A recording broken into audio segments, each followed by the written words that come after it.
ഇപ്പൊ ഞാൻ പറഞ്ഞു, ആദ്യം ആഞ്ജനേയ സ്വാമി മിണ്ടാതൊരു മൂലയ്ക്കൊന്നും എനിക്ക് പറ്റില്ല എന്ന് പറഞ്ഞിരുന്നു. നമ്മളും അങ്ങനെയല്ലേ? ആണോ അല്ലയോ? ആണോ അല്ലയോ? ആരെങ്കിലുമൊക്കെ നമ്മൾ വിളിച്ചിട്ടേ നിനക്ക് പറ്റും പറഞ്ഞാലല്ലേ നമ്മൾ എന്തെങ്കിലും തയ്യാറാവുള്ളൂ. അപ്പൊ നമ്മൾ ആഞ്ജനേയനല്ലേ? ഇനി പറയുന്ന ഓരോന്നും നമ്മളിലേക്കൊന്ന് വെച്ച് നോക്കുക. അപ്പൊ നമ്മളാണ് യഥാർത്ഥ ആഞ്ജനേയന്മാരെന്ന് മനസ്സിലാവും. ബാല്യാന്നുള്ളൂ, ബാല്യാത്ത ആഞ്ജനേയന്മാരാണ് നമ്മളൊക്കെ എന്ന് ഇപ്പൊ മനസ്സിലാക്കി തരാം. ഒന്നാമത്തെ കാര്യത്തിൽ മനസ്സിലായല്ലോ അല്ലേ? നമുക്കൊരു ഉദാഹരണം പറഞ്ഞാൽ, നമ്മുടെ ഒരു കുടുംബ സംഗമം നടക്കാന്ന് കരുതുക. പാടാൻ കഴിവുള്ളവരുണ്ടാവും, പക്ഷേ ആരെങ്കിലൊക്കെ ഇങ്ങനെ പറഞ്ഞു വിടണം, നീ പോ നിനക്ക് പറ്റും അല്ലേ, പണ്ട് നീ പാടിയിട്ടില്ലേ, സ്കൂളിൽ പോയി പാടിയിട്ടില്ലേ, ഇങ്ങനെയൊക്കെ പറഞ്ഞാൽ നമ്മൾ പോയി പാടും. അപ്പൊ ശരിക്കും നമ്മൾ ആഞ്ജനേയനെ ഓർത്തോളാം കേട്ടോ. ജാമ്പവാൻ എപ്പോഴും ഉണ്ടാവില്ല, നമ്മൾ സ്വയം തയ്യാറായിക്കൊള്ളാം. അപ്പൊ അങ്ങനെയുള്ള ആഞ്ജനേയൻ നിജഹൃദയവും ലങ്കയിൽ ഉറപ്പിച്ച് ചാടിനാൻ. അപ്പൊ ഇന്നു മുതൽ നമ്മൾ എന്ത് ചെയ്യണം? ആഞ്ജനേയൻ നിജഹൃദയവും ലങ്കയിൽ ഉറപ്പിച്ച് ചാടിനാൻ എന്ന് പറഞ്ഞതുപോലെ ഏതൊരു കാര്യം നമ്മൾ ചെയ്യാൻ തയ്യാറാവുകയാണെങ്കിലും ആദ്യം എന്ത് വേണം? നമ്മുടെ ഹൃദയം, നമ്മുടെ മനസ്സ്, നമ്മുടെ ചിന്ത, നമ്മുടെ സങ്കല്പം, നമ്മുടെ പ്രവൃത്തി എല്ലാം അതിലെത്തി എന്നങ്ങോട്ട് ഉറപ്പിച്ചിട്ട് വേണം ചെയ്യാൻ. മനസ്സിലായോ?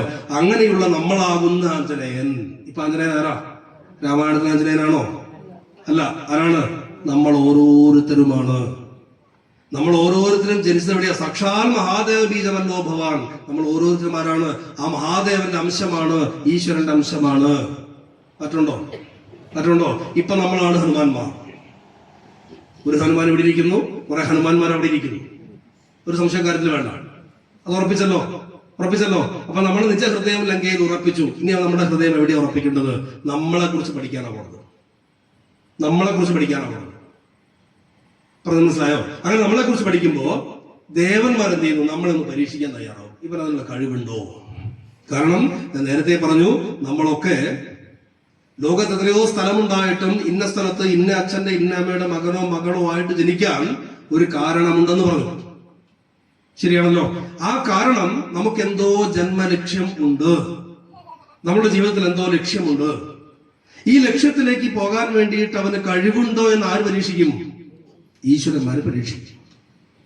കാരണം ഇവിടെ ആഞ്ജനേയ സ്വാമി സാഗരത്തെ മറികടക്കാൻ വേണ്ടിയിട്ട് തയ്യാറായി നിൽക്കുന്നു. ദേവന്മാരെല്ലാവരും കൂടെ തീരുമാനിച്ചു, ഈ സാഗരത്തെ മറികടക്കുവാനുള്ള കഴിവ് അവനുണ്ടോ എന്ന് പരീക്ഷിക്കണം. ദേവന്മാർ തീരുമാനിച്ചു. ഇതേപോലെ നമ്മൾ നമ്മുടെ ജീവിതത്തിൽ മുന്നോട്ട് പോകുന്നു. അങ്ങനെ പോകുന്ന സമയത്ത് നമുക്ക് പല പരീക്ഷണങ്ങളും ഉണ്ടാകും. ഉണ്ടോ ഇല്ലയോ? പരീക്ഷണങ്ങളെ നേരിടാത്ത ആരെങ്കിലും കൂട്ടത്തിലുണ്ടോ? ഉണ്ടാവില്ല. ഈ പരീക്ഷണങ്ങളെ നേരിടാൻ വേണ്ടിയിട്ട്, അല്ലെങ്കിൽ പരീക്ഷണത്തെ നടത്താൻ വേണ്ടിയിട്ട് ദേവന്മാര് കണ്ടെത്തിയ ആളുടെ പേരാണ് ആരാ? സുരസ. കേട്ടിട്ടുണ്ടോ? സുരസ നാഗജനനിയ, പാമ്പുകളുടെ മാതാവ്. എന്തുകൊണ്ട് സുരസ എന്നുള്ളതൊക്കെ നമുക്ക് വിശദമായിട്ട് ചർച്ച ചെയ്യേണ്ട കാര്യമായതുകൊണ്ട് തൽക്കാലം ഇത്രയും പറയാം. പാമ്പെന്ന് നമ്മുടെ ജീവിതവുമായിട്ട് ബന്ധപ്പെട്ടതാണ്. കുണ്ടലിനി ശക്തി കേട്ടിട്ടില്ലേ? അല്ലേ? അതിനൊക്കെ ഒന്നും വിശദമായിട്ട് കിടക്കണില്ല. എന്തായാലും ആ പാമ്പുകളുടെ മാതാവായിരിക്കുന്ന നാഗജനനിയായിരിക്കുന്ന സുരസയോട് ദേവന്മാര് പറയുന്നു, ആ വരുന്ന ആഞ്ജനേയന്റെ, ഹനുമാന്റെ വേഗത്തെയും ബലത്തെയും ശക്തിയെയും ഒക്കെ ഒന്ന് പരീക്ഷിക്കണം. കാരണം അയാൾ പോകുന്നത് വലിയൊരു ദൗത്യത്തിന് വേണ്ടിയിട്ടാണ്. അതുകൊണ്ട് പരീക്ഷിക്കണമെന്ന് പറയുന്നു. അങ്ങനെ പറഞ്ഞപ്പോ സുരസ എന്ത് ചെയ്യുന്നു? ഈ ഹനുമാൻ സ്വാമിയെ പരീക്ഷിക്കാൻ വേണ്ടി തയ്യാറായി വഴിയിൽ തടഞ്ഞു നിർത്തി. എന്നിട്ട് ഹനുമാനോട് പറയുന്നു, കണ്ടീലയോ ഭവാൻ എന്നെ കപിവര.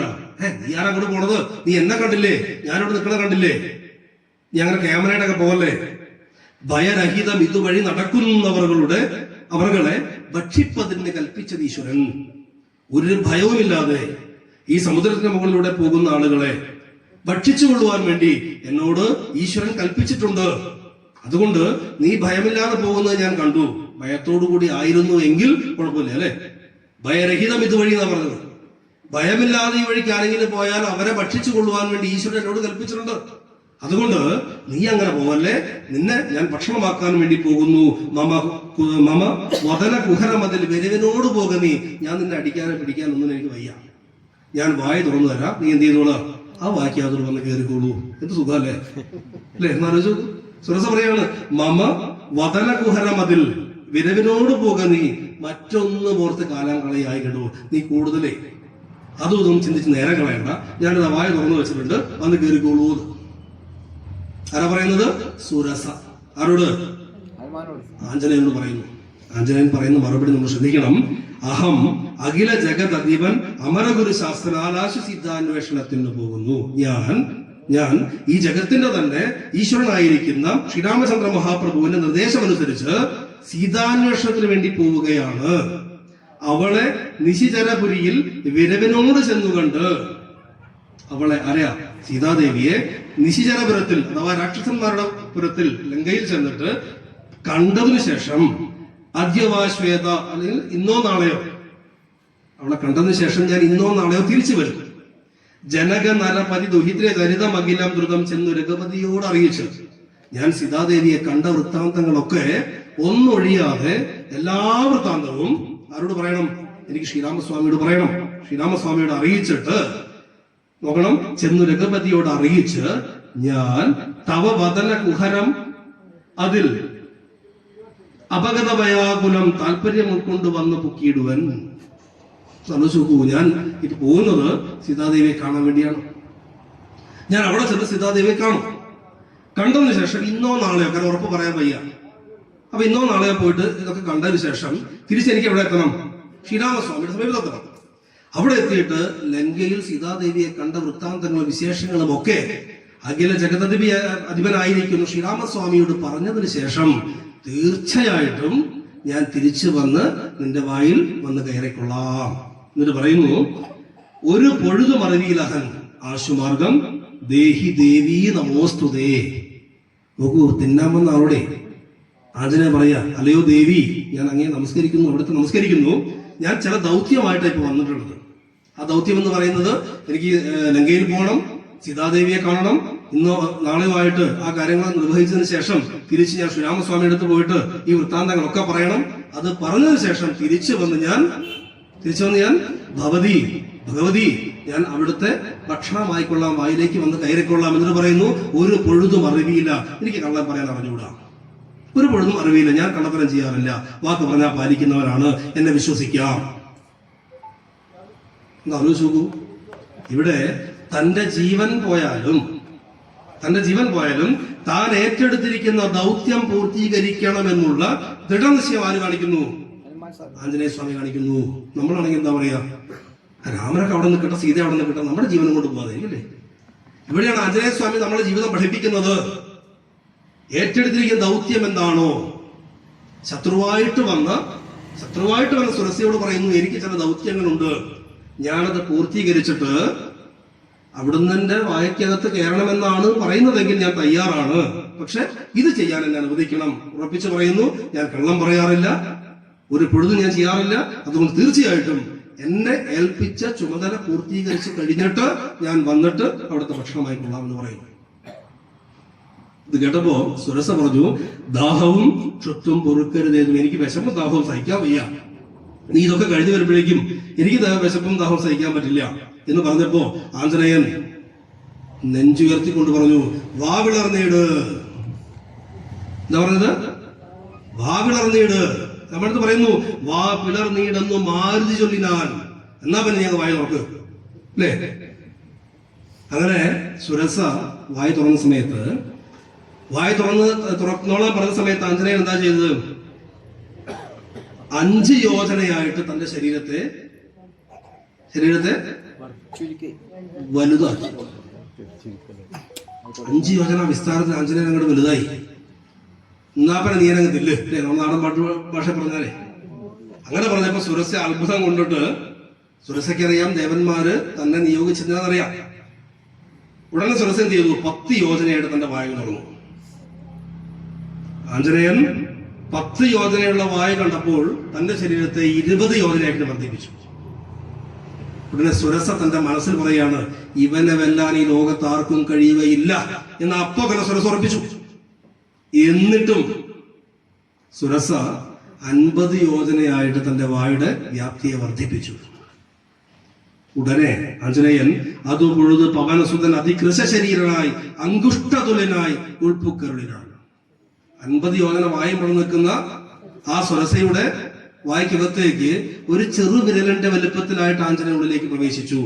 നോക്കൂ, നമ്മുടെ വായ്ക്കകത്ത് ചെറിയ സാധനം പോയി എന്തെങ്കിലും പറ്റുമോ? ഇവിടെ ആഞ്ജനേയൻ ബോധിപ്പിക്കുന്നത് തന്റെ യോഗസിദ്ധിയും സുരസ ബോധിപ്പിക്കുന്നത് തന്റെ തപസിദ്ധിയുമാണ്.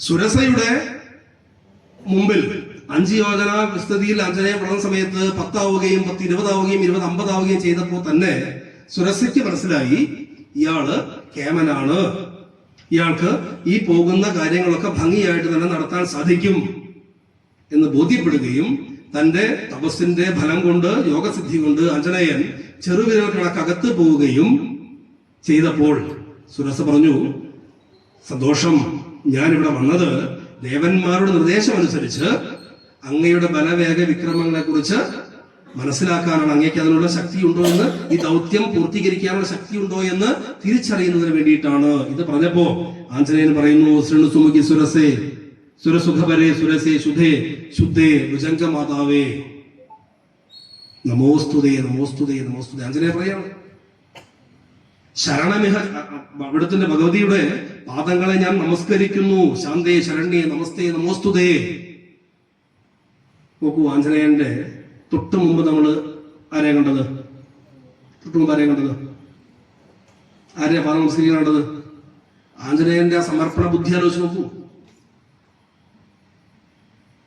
മനസ്സിലാവുന്നുണ്ടോ? ഇവിടെ ആ സുരസയോട് പോലും നമസ്തേ നമസ്തേ എന്ന് പറഞ്ഞുകൊണ്ട് പാദം നമസ്കരിക്കുന്ന ആഞ്ജനേയന്റെ ആ വിനയഭാവത്തെ നമ്മൾ പഠിക്കേണ്ടതായിട്ടുണ്ട്. ഇത് നമ്മളായിരുന്നു എന്ന് ആലോചിക്കുക. അതിർത്തി തർക്കത്തിൽ ഒരാൾ വന്നു, വീടിന്റെ അടുത്തുള്ള ആളെ, ഒരു ചെറിയൊരു 1 ഇഞ്ച് ഭൂമി നമുക്ക് ഇങ്ങോട്ട് കിട്ടി.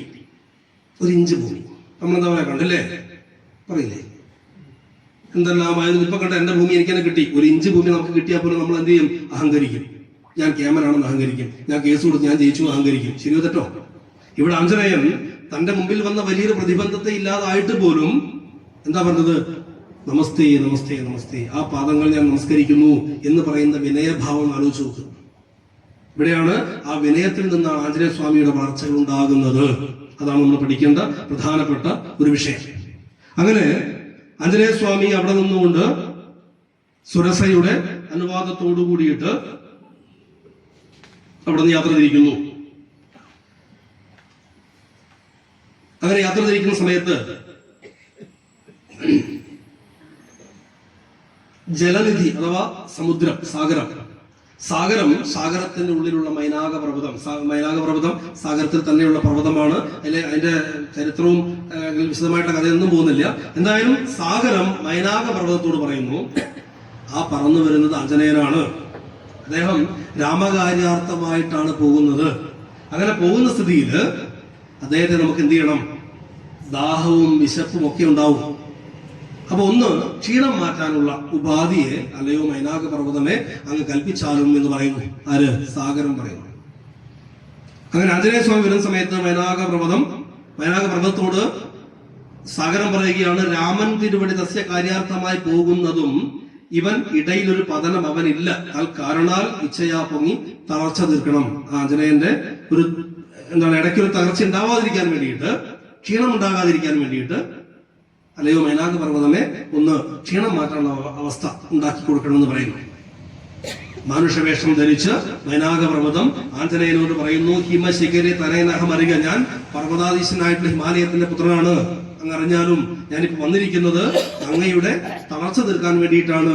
എന്റെ മുകളിൽ ഇരുന്നു കൊണ്ട് അല്ലയോ ആഞ്ജനേയ അങ്ങയുടെ തളർച്ച തീർത്ത്, ക്ഷീണം തീർത്ത്, ദാഹവും വിശപ്പും ഒക്കെ തീർത്തതിന് ശേഷം വീണ്ടും അങ്ങയുടെ ദൗത്യം നിറവേറ്റിയാലും എന്ന് പറയുന്നു. നമ്മളാണെങ്കിൽ എന്താ ചെയ്യാ? ശരി, എന്നാ പിന്നെ ഒരു ജ്യൂസ് പറയട്ടെ, അല്ലേ? എന്തൊക്കെയാ ഭക്ഷണം കഴിച്ച് കഴിയുമ്പോൾ ചെറുതായിട്ട് ഉറക്കം വരും. ഉറക്കം കഴിഞ്ഞ് പോവാം. ഇവിടെ ആഞ്ജനേയൻ നമ്മളെ പഠിപ്പിക്കുന്നത്, ആഞ്ജനേയൻ പറയുന്നു, അതിന് മുമ്പ് ഭക്ഷണം എന്തൊക്കെയാ പറയണമെന്ന് അറിയാമോ? ആഞ്ജനേയനോട് കഴിക്കാൻ പറയാം, സാധവും ദാഹവും തീർത്തു പോയിക്കൊള്ളൂ, നിന്റെ വിശപ്പും ദാഹവും തീർന്നിട്ട് പോയിക്കോളൂ. അമൃതത്തിന് സമമായിട്ടുള്ള ജലം, മധുപുരവും വളരെ വളരെ മധുരമുള്ള ഏറ്റവും ശ്രേഷ്ഠമായിട്ടുള്ള ഫലങ്ങളുണ്ട്, അതിന്റെ തേനുണ്ട്, പഴങ്ങളുണ്ട്, ഇങ്ങനെ എല്ലാ സാധനവും തയ്യാറാക്കിയിട്ടുണ്ട്. ഇതൊക്കെ കഴിച്ചിട്ട് പോകുമെന്ന് പറയും. ആഞ്ജനേയൻ തിരിച്ചു പറയുന്നു, നമ്മളൊക്കെ പഠിക്കേണ്ടതാണ്, അലമലമി തരുതരുത്, രാമകാര്യാർത്ഥമായ ആശു പോകും വിധവും പാർക്കരുതെങ്ങുമേ. പെരുവഴിയിൽ അസനശയനങ്ങൾ ചെയ്യുന്നതും പേർക്ക് മറ്റൊന്ന് ഭാവിക്ക എന്നുള്ളതും അനുചിതമിതറിക രഘുതിലക കാര്യങ്ങൾ അൻപോട് സാധിച്ച് ഒഴിഞ്ഞരുതൊന്നുമേ.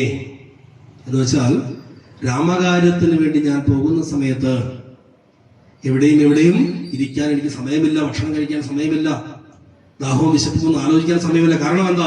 എന്റെ ലക്ഷ്യം ആ രാമകാര്യം പൂർത്തീകരിക്കുക എന്നുള്ളതാണ്. അലം ഇത് അരുതരുത് രാമകാര്യാർത്ഥമായ ആശു പോകും വിധവും പാർക്കരുതെങ്ങുമേ. ഇത് പണ്ട് നമ്മളൊക്കെ പഠിച്ചൊരു കഥയുണ്ട്. ആമയും ഒരു ഓട്ടപ്പന്തയം വെച്ചില്ലേ അല്ലേ? ലക്ഷ്യം മറന്നുകൊണ്ട് കുറച്ചു നേരം വിശ്രമിക്കാൻ വേണ്ടി തീരുമാനിച്ചപ്പോൾ നഷ്ടപ്പെട്ടത് എന്താ? കാലാകാലം ചെയ്ത പോലെ അല്ലേ? നമ്മളും പറഞ്ഞു, ഇനി വരുന്ന തലമുറയും പറയില്ലേ? എത്ര തലമുറ പറയില്ലേ? ആമ ഉറങ്ങിപ്പോയിട്ട് ഓട്ടപ്പന്തയത്തില് അല്ല മുയൽ ഉറങ്ങിപ്പോയിട്ട് ഓട്ടപ്പന്തയം തോറ്റു പോയത്. കഴിവ് ശരിക്കും ആർക്കുണ്ട്? മുയലിനുണ്ട്. പക്ഷെ എന്ത് പറ്റിയില്ല? ലക്ഷ്യബോധം മറന്നുപോയി. അതിന്റെ ഒരു ദൃഷ്ടാന്തമായത്. അച്ഛൻ പറയുന്നു, രാമകാര്യത്തിന് പോകുന്ന സമയത്ത് ദാഹവും വിശപ്പും ഒക്കെ അവിടെ നിൽക്കട്ടെ, ആദ്യം ലക്ഷ്യത്തിൽ എത്തിച്ചേരുക, ലക്ഷ്യം പൂർത്തീകരിക്കുക, അതാണ് എന്റെ ദൗത്യം എന്ന് പറയുന്നു. നമ്മളൊന്ന് ആലോചിച്ച് നോക്കുക. വീട്ടിൽ നിന്ന് ഭാര്യ ഭർത്താവിനോട് അല്ലെങ്കിൽ മക്കളോട് ലേശം പഞ്ചസാര വാങ്ങിട്ട് വരാൻ വേണ്ടി പറഞ്ഞു വിട്ടു. അങ്ങനെ പോകുന്ന ഭർത്താവ് പോകുന്ന വഴിക്ക് ഫ്രണ്ട്സിനെ കണ്ട സമയത്ത് കുറച്ച് ആ വഴിക്ക് പോയി, കുറച്ച് ഈ വഴിക്ക് പോയി അല്ലേ? രാവിലെ കൊണ്ടുവരേണ്ട പഞ്ചസാര ചിലപ്പോൾ വൈകുന്നേരം ആവും. ലക്ഷ്യം മറന്നുപോയി. നമ്മുടെ ജീവിതത്തിൽ പഠിക്കുന്ന കുട്ടികൾ ഉൾപ്പെടെ ഗൃഹസ്ഥരുൾപ്പെടെ ഏതേത് മേഖലകൾ നോക്കിയാലും നമ്മളൊക്കെ ഓരോ ദിവസവും ആരംഭിക്കുന്നത് ഓരോ ലക്ഷ്യത്തെ നിർത്തിക്കൊണ്ടാണ്. ഇന്ന് എനിക്ക് ഇന്നത് ചെയ്യണം. ചിന്തിക്കാറില്ലേ? ഇന്ന് ഇന്ന കാര്യം ചെയ്യണം, ഇന്ന് ഇന്ന കാര്യം ചെയ്യണം, ഇന്ന ആളെ കാണണം. ഓരോരോ ദൗത്യങ്ങൾ ഉണ്ടാവും. എത്രത്തോളം നമ്മളത് പൂർത്തീകരിക്കാറുണ്ട്? ആലോചിച്ച് നോക്കുക. സ്വാമി തൃപാദങ്ങൾ പറയും, എല്ലാ ദിവസവും ആത്മപരിശോധന നടത്താൻ പറയും. രാത്രിയിൽ കിടക്കുന്നതിന് മുമ്പ് ഞാൻ എന്തെല്ലാം കാര്യം ഇന്ന് ചെയ്തു, അത് ഉറപ്പിച്ചതിന് ശേഷം കിടക്കുന്നതിന് മുമ്പ് നാളെ ഞാൻ എന്തെല്ലാം കാര്യങ്ങൾ ചെയ്യണം എന്ന് ചിന്തിക്കണം. നോട്ട് ചെയ്ത് വെക്കണം. നാളെ ഇന്ന കാര്യങ്ങൾ 1, 2, 3, 4 ഇത്ര കാര്യങ്ങൾ നാളെ എനിക്ക് ചെയ്തു തീർക്കേണ്ടതായിട്ടുണ്ട് എന്ന് എഴുതി വെക്കണം. ആ ദിവസം രാത്രി കിടക്കുന്നതിന് മുമ്പ് ആ എഴുതി വെച്ച പേപ്പർ എടുത്തിട്ട് ഇതിൽ ഞാൻ എത്ര കാര്യങ്ങൾ ചെയ്തു തീർത്തു എന്ന് പരിശോധിക്കുന്നത്. അപ്പോഴാണ് ഈ ആഞ്ജനേയൻ നമ്മുടെ കൂടെ ഉണ്ടോ, അതോ ഈ പറയുന്ന ദാഹവും വിശപ്പും കണ്ട സമയത്ത് വഴിതെറ്റി പോയോ എന്നുള്ളത് തിരിച്ചറിയുക. മനസ്സിലായോ പറഞ്ഞത്? കാരണം ഒരു ദിവസം നമ്മൾ ആരംഭിക്കുന്ന സമയത്ത് ഇന്ന് ചെയ്യേണ്ടത് ഇന്നേ ചെയ്യാൻ സാധിക്കൂ, ഈ നിമിഷം ചെയ്യേണ്ടത് ഈ നിമിഷമേ ചെയ്യാൻ സാധിക്കൂ. ശരിയോ തെറ്റോ? ഭാവിയും ഭൂതവും വർത്തമാനകാലമല്ലേ അല്ലേ? നാളെ നമുക്കൊരു സിനിമയ്ക്ക് പോകാം എന്നത് ഏത് കാലമാ? ഭാവി കാലം. ഇന്നലെ ഞാനൊരു സിനിമയ്ക്ക് പോയി എന്നത് ഏത് കാലമാ? ഭൂതകാലം. ഈ രണ്ട് കാലവും നടക്കുന്നത് ഏത് കാലത്തിലാണ്? അല്ലേ? ഇന്നലെ സിനിമയ്ക്ക് പോയത് നടന്നത് ഏത് കാലത്തില? ഇന്നലത്തെ വർത്തമാന കാലത്തില്. നടന്നത് നാളെ നടക്കാൻ പോകുന്ന കാര്യം നടക്കുന്നതും ഏത് കാലത്തില? നാളത്തെ വർത്തമാന കാലത്തില. ഇന്ന് നമുക്ക് ഇന്നലെയും നാളെയും ആലോചിക്കാനേ പറ്റൂ. ആണല്ലോ. അപ്പൊ ചെയ്യേണ്ട സമയത്ത് ചെയ്തേ മതിയാകും. ഇവിടെ ആഞ്ജനേയൻ നമ്മളെ പഠിപ്പിക്കുന്നു, ഞാൻ പോകുന്നത് രാമകാര്യത്തിന് വേണ്ടിയിട്ടാണ്. അവിടെ എനിക്ക് ആ ലക്ഷ്യം പൂർത്തീകരിക്കുക എന്നുള്ള വലിയൊരു ദൗത്യം മുമ്പിലുണ്ട്. അത് കഴിഞ്ഞേ എനിക്ക് മറ്റെന്തുമുള്ളൂ എന്ന് ചിന്തിക്കുന്ന, എന്ന് പഠിപ്പിക്കുന്ന ആഞ്ജനേയനെ നമ്മൾ ഇവിടെ കാണുന്നില്ലേ? സ്വയം നേരത്തെ പറഞ്ഞതുപോലെ ആലോചിച്ച് നോക്കുക. നമ്മൾ ആഞ്ജനേയനായിട്ടുണ്ടോ? എവിടേക്കോ നമുക്ക് പോരായ്മകളില്ലേ? ഈ പറഞ്ഞ സ്വഭാവങ്ങളിലൊക്കെ എവിടേക്കോ മാറ്റം വരുത്താനില്ലേ? ഉണ്ടോ ഇല്ലയോ? ഈ രാമായണത്തിലെ സുന്ദരകാണ്ഡത്തിലെ ആഞ്ജനേയന്റെ ഈ 3-4 കാര്യങ്ങൾ കാണുമ്പോൾ തന്നെ നമ്മളിൽ കുറെ മാറ്റങ്ങൾ വരുത്താനുണ്ട് എന്ന് ബോധ്യപ്പെടുന്നുണ്ടോ? ആ ബോധ്യപ്പെടലാണ് ആഞ്ജനേയൻ നമുക്ക് തരുന്ന സന്ദേശം. അങ്ങനെ ആഞ്ജനേയൻ അവിടെ നിന്ന് ഈ മൈനാക പർവ്വതത്തിന്റെ ആദിത്യ മര്യാദകളെല്ലാം ഇത്തരത്തിൽ പറഞ്ഞതിന് ശേഷം ആ പർവ്വതാധീശനെ ഒന്ന് തലോടി. എന്തിനാ തലോടുന്നത്? എന്തിനു വേണ്ടിയാ മൈനാക പർവ്വതം വന്നത്? ആഞ്ജനേയന്റെ വിശപ്പും ദാഹവും തീർക്കാനാണ്. ആ വിശപ്പും ദാഹവും തീർക്കാൻ വേണ്ടി വന്ന മൈനാക പർവ്വതത്തോട് എനിക്കിപ്പോൾ ഇതൊന്നും വേണ്ട എന്ന് പറയുന്നത് മാത്രമല്ല, ആ കാണിച്ച മര്യാദയ്ക്ക് സ്നേഹത്തോടുകൂടി ഒന്ന് തലോടുകയും ചെയ്യുന്നു. നമ്മളെ സേവിക്കാൻ വന്നവനെ തിരിച്ച് നമ്മൾ സ്നേഹിക്കണമെന്നുള്ള വലിയൊരു പാഠം ആഞ്ജനേയൻ എന്ത് ചെയ്യുന്നുണ്ട്? ഈ മൈനാക പർവ്വതത്തെ ഒന്ന് തലോടിയതിലൂടെ നമ്മളെ പഠിപ്പിക്കുന്നു. ഒന്ന് ആലോചിച്ച് നോക്കുക. ജീവിതത്തിൽ, നമ്മുടെ നിത്യജീവിതത്തിൽ നമുക്ക് എത്രയോ എത്രയോ എത്രയോ സമയങ്ങളിൽ ആരൊക്കെയോ നമുക്ക് ഉപകാരം ചെയ്തിട്ടുണ്ടാവില്ലേ? അവരെ നമ്മൾ എപ്പോഴെങ്കിലും ഇതുപോലെ സ്നേഹിച്ചിട്ടുണ്ടോ എന്ന് ആലോചിച്ച് നോക്കുക. അവിടെയാണ് തന്റെ വിശപ്പും ദാഹവും തീർക്കാൻ വേണ്ടിയിട്ട് തയ്യാറായ മൈനാക പർവ്വതത്തോട് ഞാനിപ്പോൾ ഇതൊന്നും കഴിക്കുന്നില്ല, എന്റെ ലക്ഷ്യം പൂർത്തീകരിക്കട്ടെ എന്ന് പറഞ്ഞുകൊണ്ട് ഒന്ന് സ്നേഹത്തോടുകൂടി മൈനാക പർവ്വതത്തെ, പർവ്വതാധീശ്വരനെ തലോടിയിടിനാൻ ആഞ്ജനേയൻ തലോടുന്നത്. മനസ്സിലായോ? അങ്ങനെ തലോടിയിട്ട് മുന്നോട്ട് പോകുന്ന സമയത്താണ് ആഞ്ജനേയ സ്വാമിയുടെ അടുത്ത തടസ്സം വരുന്നത്. ആ തടസ്സം ആരാ? ഛായാഗ്രഹിണിയായിരിക്കുന്ന നിഴലിനെ പിടിച്ചു നിർത്തി കൊല്ലുന്ന ഒരു രാക്ഷസിയാണ്. നിഴലിനെ നിർത്തി പിടിച്ചു നിർത്തുക എന്ന് പറഞ്ഞാൽ നമ്മുടെ കർമ്മങ്ങളെ, കർത്തവ്യങ്ങളൊക്കെ പിടിച്ചു നിർത്തുക എന്നുള്ളതാണ്. അത് നമ്മുടെ ഉള്ളിൽ നിഴൽ എന്ന് പറഞ്ഞാൽ എന്താ? അങ്ങനെ ഒന്നും ഉണ്ടോ? നിഴൽ എന്ന വേറൊരു സാധനം ഇല്ല, പക്ഷെ നമ്മുടെ കൂടെ നിഴലുണ്ട്, ആണല്ലോ. ഇത് നമ്മുടെ ആത്മധൈര്യമാണ്. നമ്മുടെ ആത്മധൈര്യം നഷ്ടപ്പെട്ടാൽ നമുക്ക് എന്തെങ്കിലും ചെയ്യാൻ സാധിക്കുമോ? ആലോചിച്ച് നോക്കൂ. ഇവിടെ ആഞ്ജനേയ സ്വാമി പറന്നു പോകുന്ന സമയത്ത് ആഞ്ജനേയ സ്വാമിയുടെ നിഴലിനെ പിടിച്ചു നിർത്തി എന്നാ പറയുന്നത്. പിടിച്ചു നിർത്തിയ സമയത്ത് ആഞ്ജനേയ സ്വാമിക്ക് മുന്നോട്ട് പോകാൻ സാധിക്കുന്നില്ല. നോക്കൂ, 500 യോജന മുകളിലേക്ക് ചാടിക്കിടന്ന ആഞ്ജനേയ സ്വാമിക്ക് മുന്നോട്ട് പോകാൻ കഴിയാതെ തടസ്സമുണ്ടായപ്പോൾ ആഞ്ജനേയൻ താഴേക്ക് തിരിഞ്ഞു നോക്കുന്ന സമയത്ത് അതിക്രൂരമായിട്ടുള്ള, ഘോരമായിട്ടുള്ള മുഖത്തോടു കൂടിയിട്ടുള്ള ഈ രാക്ഷസിയെ കാണുകയാണ്, ഛായാഗ്രഹിണിയെ കാണുകയാണ്. ആ ഛായാഗ്രഹിണി തന്റെ നിഴലിനെ പിടിച്ചു നിർത്തിയിരിക്കുന്നു. ഇത് നമ്മുടെ നിത്യജീവിതത്തിൽ ഉണ്ടോ ഇല്ലയോ? നമ്മൾ എന്തെങ്കിലും കാര്യങ്ങൾ ചെയ്യാൻ വേണ്ടി മുന്നോട്ട് പോകുന്ന സമയത്ത് നമ്മൾ പോലും അറിയാതെ ഒരു ആത്മദുഃഖം കൊണ്ട്, എനിക്കിത് പറ്റില്ല എന്നുള്ള ചിന്ത കൊണ്ട് മുന്നോട്ട് പോകാൻ പറ്റാതെ ഇരുന്നിട്ടുണ്ടോ? നമ്മുടെ നിഴലിനെ ആര് പിടിച്ചു? ഈ ഛായാഗ്രഹിണി പിടിച്ചിട്ടുണ്ട്. നോക്കൂ, ആഞ്ജനേയൻ അതിനെ കാണുന്നത് എങ്ങനെയാണെന്നറിയാമോ? താഴേക്ക് നോക്കിയ സമയത്ത് നിഴലിനെ പിടിച്ചു നിർത്തിക്കൊണ്ടിരിക്കുന്ന ആ രാക്ഷസിയെ തന്റെ കാലുകൊണ്ട് ചവിട്ടി താഴ്ത്തിയതാണ്. തന്റെ കാലുകൊണ്ട് ചവിട്ടി തെറിപ്പിച്ച് വധിച്ചു. ഇത് നമ്മളെ പഠിപ്പിക്കുന്നത്, നമുക്ക് എപ്പോഴാണോ ആത്മവിശ്വാസം നഷ്ടപ്പെട്ടു പോകുന്നത്, അപ്പോൾ നാം നമ്മിലേക്കൊന്ന് തിരിഞ്ഞു നോക്കിയിട്ട് കാലുകൊണ്ട് ചവിട്ടി താഴ്ത്തണം. എന്ത് ചവിട്ടി താഴ്ത്തണം? നമ്മൾ വന്നിരിക്കുന്ന ഈ ഒരു അപകർഷതാബോധത്തെ ചവിട്ടിത്താഴ്ത്തിയാലല്ലേ മുകളിലേക്ക് പോകാൻ പറ്റുള്ളൂ. അപ്പൊ നമ്മിൽ ഉണ്ടായിരിക്കുന്ന അപകർഷതാബോധത്തെ ചവിട്ടിത്താഴ്ത്തിക്കൊണ്ട് മുകളിലേക്ക് കുതിക്കണമെന്ന് ആഞ്ജനേയ സ്വാമി ഈ ഛായാഗ്രഹിണിയെ വധിച്ചതിലൂടെ നമ്മളെ പഠിപ്പിക്കുന്നു. മനസ്സിലായോ? അതും കഴിഞ്ഞപ്പോഴാണ് ആഞ്ജനേയൻ എന്ത് ചെയ്യുന്നത്? നേരെ ലങ്കാപുരത്തിലേക്ക് പോകുന്ന വഴിയിൽ ലങ്കാ നഗരത്തിന്റെ വിശേഷങ്ങളൊക്കെ പറയുന്നുണ്ട്. ആ ലങ്കാ നഗരത്തിന്റെ വിശേഷങ്ങളൊക്കെ പറഞ്ഞ് നേരെ ലങ്കാപുരിയിലെത്തുമ്പോൾ അവിടെ ആഞ്ജനേയ സ്വാമിയെ കാത്തു നിന്നത് ലങ്കാലക്ഷ്മിയാണ്. ലങ്കാ നഗരത്തിലേക്ക് ആഞ്ജനേയ സ്വാമി ഇടത്തുകാല് വെച്ചുകൊണ്ട് പ്രവേശിക്കുന്ന സമയത്ത് ലങ്കാലക്ഷ്മി പറയുന്നു, എന്റെ അനുവാദമില്ലാതെ ഇവിടെ ആരും കയറാൻ പാടില്ല എന്ന് പറഞ്ഞപ്പോൾ ഒരു ചെറിയൊരു വാക്കേറ്റമൊക്കെ ഉണ്ടാകുന്ന സമയത്ത് ഇടത്തെ കൈകൊണ്ട് ആഞ്ജനേയ സ്വാമി ആ ലങ്കാലക്ഷ്മിയുടെ മുഖത്തടിക്കുകയും ലങ്കാലക്ഷ്മിക്ക് മോക്ഷം ലഭിക്കുകയും ചെയ്യുന്നു. ലങ്കാലക്ഷ്മി പറയുന്ന ഒരു വാക്കുണ്ട്, ലങ്കയും നിന്നാൽ ജിതമായിരുന്നടോ. ലങ്കയെ നീ ഇപ്പോ തന്നെ ജയിച്ചു എന്ന് ഉറപ്പിച്ചുകൊള്ളൂ. കാരണം എന്താ? ലങ്കയ്ക്ക് കാവലായിട്ടുണ്ടായിരുന്ന ആളാണ് ലങ്കാലക്ഷ്മി. ലക്ഷ്മി എന്ന് പറഞ്ഞാൽ ഐശ്വര്യം. ആ ഐശ്വര്യം ഇല്ലാതായി കഴിഞ്ഞാൽ ഏതെങ്കിലും നാടിന്റെ പുരോഗതി ഉണ്ടാകുമോ? ഒരിക്കലും ഇല്ല. അപ്പൊ ലങ്കയുടെ ലക്ഷ്മിയായിരിക്കുന്ന ലങ്കാലക്ഷ്മിയെ ആഞ്ജനേയൻ ഇടത്തെ കൈകൊണ്ട്, ശക്തിയാണ് ഇടത്തെ കൈ, വാമഭാഗം, ആ ശക്തി കൊണ്ട് പ്രഹരിച്ച സമയത്ത് ലക്ഷ്മി അവിടെ നിന്ന് പോവുകയും അപ്പോൾ ലങ്കാലക്ഷ്മി ആഞ്ജനേയനോട് പറയുന്നു, ലങ്കയെ നീ ഇന്ന് തന്നെ ജയിച്ചു എന്നെനിക്ക് ബോധ്യമുണ്ട് എന്ന് പറഞ്ഞുകൊണ്ട് ലങ്കാലക്ഷ്മി ഹനുമാൻ സ്വാമിക്ക് അനുഗ്രഹം കൊടുത്തുകൊണ്ട് വിട ചൊല്ലുന്നു. മനസ്സിലായോ? ഈ ലങ്കാലക്ഷ്മി മോക്ഷം വരെയുള്ള ഭാഗമേ ഇന്ന് പറയാൻ സാധിക്കൂ. കാരണം സമയം 8:30 ഇനിയും ഒരുപാട് കാര്യങ്ങൾ, സിദ്ധാർത്ഥ ദർശനവും കാര്യങ്ങളൊക്കെ വരുന്നുണ്ട്. നമുക്ക് ഇതിനെ തുടർച്ച എത്രത്തോളം നാളത്തേക്ക് തീർക്കാൻ പറ്റുമെന്ന് എനിക്ക് അറിഞ്ഞുകൂടാ. കുറച്ച് സമയം പോയിട്ടുണ്ട്. 8:28. അപ്പൊ ഇന്ന് നമുക്ക്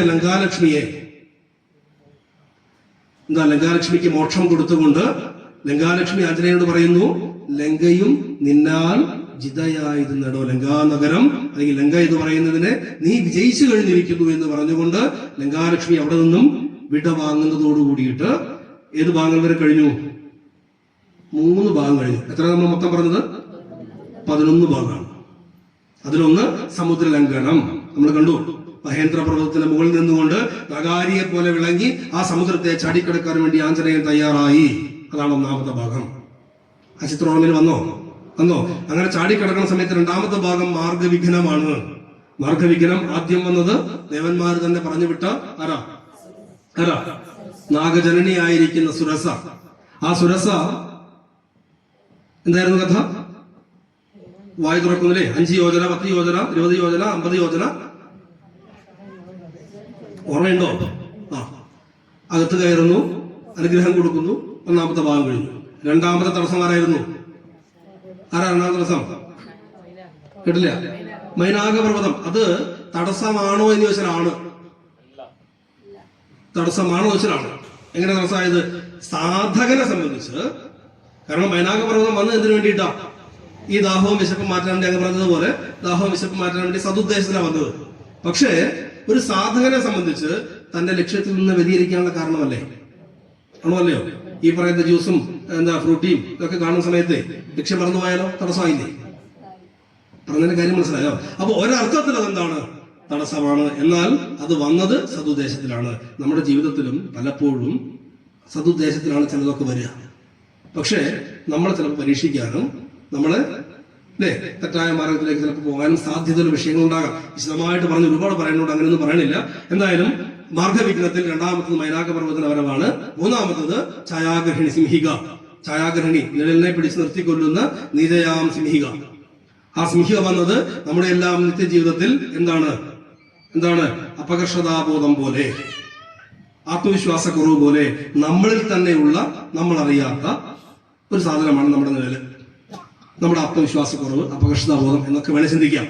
അതിനെ ഹനുമാൻ സ്വാമി വലത്തേക്കാലം കൊണ്ട് താഴേക്ക് ചവിട്ടിത്താഴ്ത്തിയതുപോലെ, ആ ചവിട്ടിത്താഴ്ത്തിയപ്പോൾ മുകളിലേക്ക് നമ്മൾ ഉദിച്ചതുപോലെ നമ്മുടെ നിത്യജീവിതത്തിൽ ഉണ്ടാകുന്ന ഇത്തരത്തിലുള്ള പ്രയാസങ്ങളെ, അപകർഷതാബോധത്തെ ചവിട്ടിത്താഴ്ത്തിക്കൊണ്ട് മുന്നോട്ട് കുതിക്കാൻ വേണ്ടിയിട്ടുള്ള നിർദ്ദേശം ആഞ്ജനേയ സ്വാമി നമുക്ക് അതിലൂടെ നൽകുന്നു. തുടർന്നാണ് ലങ്കാനഗരത്തിലേക്ക് എത്തിച്ചേരുന്നത്. ലങ്കാനഗരത്തിൽ കാവലായിട്ട് നിൽക്കുന്ന ലങ്കാലക്ഷ്മിയുണ്ട്. ആ ലങ്കാലക്ഷ്മിയുടെ മുമ്പിൽ, അഥവാ ലങ്കാനഗരത്തിലേക്ക് ഇടത്തെ കാല് വെച്ച് പ്രവേശിച്ച ആഞ്ജനേയ സ്വാമിയുടെ മുമ്പിൽ തടുത്തു നിന്ന ലങ്കാലക്ഷ്മിയെ ഇടത്തെ കൈ കൊണ്ട് അടിച്ച് ലങ്കാലക്ഷ്മിക്ക് മോക്ഷം കൊടുത്തപ്പോൾ ലങ്കാലക്ഷ്മി പറഞ്ഞു, ലങ്ക ഇന്ന് നിന്നാൽ സ്വതന്ത്രമാക്കപ്പെട്ടിരിക്കുന്നു, അഥവാ ലങ്കയിൽ നീ വിജയിച്ചിരിക്കുന്നു എന്ന് പറഞ്ഞുകൊണ്ട് ലങ്കയുടെ ഐശ്വര്യമായിരിക്കുന്ന ലങ്കാലക്ഷ്മി അവിടെ നിന്നും പുറത്തേക്ക് പോയി. ഐശ്വര്യമില്ലാത്ത ലങ്ക പരാജയപ്പെട്ടതിന് തുല്യമാണ്. അങ്ങനെയുള്ള 3 ഭാഗങ്ങളാണ് നമുക്ക് ഇന്ന് പൂർത്തീകരിക്കാൻ വേണ്ടി സാധിച്ചിട്ടുള്ളത്. ബാക്കിയുള്ള 9 ഭാഗങ്ങൾ, 8 ഭാഗങ്ങൾ നാളെ പൂർത്തീകരിക്കാൻ പറ്റുമെന്ന് അറിഞ്ഞുകൊണ്ട് എന്തായാലും കഴിയുന്നത്ര ഭാഗങ്ങൾ നാളെ ചർച്ച ചെയ്യാമെന്ന് മാത്രം സങ്കല്പിച്ചുകൊണ്ട് എല്ലാവർക്കും ആഞ്ജനേയ സ്വാമികളാവാൻ ആയിത്തീരട്ടെ. എങ്ങനെ ആയിത്തീരേണ്ടത്? ഈ പറഞ്ഞ 4 കാര്യങ്ങൾ പറഞ്ഞില്ലേ? ആത്മവിശ്വാസം, അപകർഷതാബോധമില്ലായ്മ, നിത്യഹൃദയം ലങ്കയിൽ ഉറപ്പിച്ച് ചാടുക തുടങ്ങിയിട്ട് വിശ്വാസങ്ങൾ, ആത്മവിശ്വാസം, സധൈര്യം, ഇതെല്ലാമുള്ള ആഞ്ജനന്മാരായിട്ട് നമുക്ക് മാറാൻ സാധിക്കട്ടെ. അത് ഗുരുപരമ്പരയും ഭഗവാൻ ശ്രീരാമചന്ദ്ര മഹാപ്രഭുവും നമ്മെ അനുഗ്രഹിക്കട്ടെ എന്ന് മാത്രം പ്രാർത്ഥിച്ചുകൊണ്ട് വാക്കുകൾ ഉപസംഹരിക്കട്ടെ. ജയ് സീതാറാം.